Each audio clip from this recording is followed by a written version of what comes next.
Hello दोस्तों, स्वागत है आपका आरडी हिंदी कहानियों में। नागलोक के राजा बासुकी और राजा परीक्षित की कहानी भाग 3 में। राजा बासिक का दूत जब राजा पारिक के दरबार में पहुंचा तो सभा में मौजूद सभी जन काफी प्रसन्न हुए। दूत का जोरों शोरों से स्वागत किया गया। दूत भी राजा पारिक की स्वागत शैली से काफी प्रभावित था, लेकिन इस कार्य कुशलता के बाद उसके जहन में अब एक डर जन्म लेने लगा था, उस झूठे संदेश का डर जो राजा बासिक ने राजा पारिक के लिए भिजवाया था।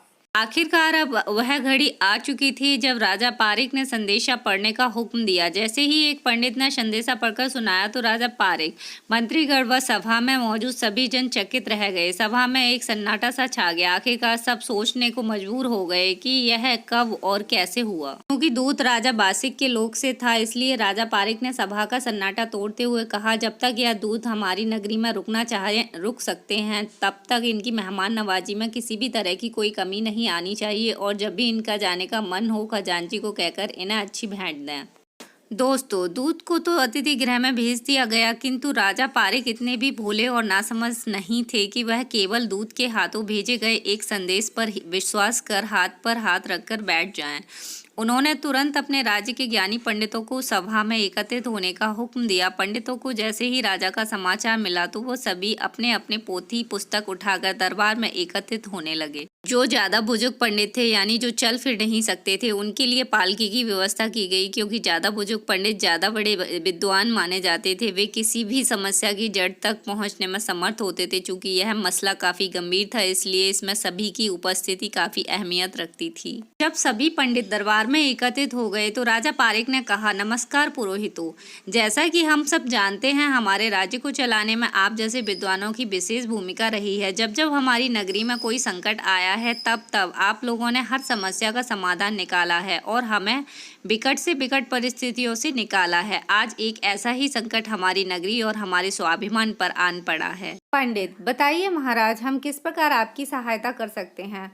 तो राजा पारिक ने राजा बासिक के साथ हुई मुलाकात और आज राजा बासिक द्वारा भेजे गए संदेश का सारा विवरण पंडितों को सुना दिया और बोले, तो आप अपने अपने पत्रा खोलकर इस समस्या का पूरा विवरण मुझे बताइए कि राजा बासिक अपने संदेश के माध्यम से कहाँ तक सच और कहाँ तक झूठ बोल रहे हैं। दोस्तों, उन दिनों पंडित ही एक ऐसा जरिया होते थे जो हर बीता हुआ कल व आने वाले कल के बारे में सही सही बता सकते थे। राजा की सारी कहानी सुनने के बाद सभी पंडित अपनी अपनी पोथी खोल अपने कार्य में जुट गए।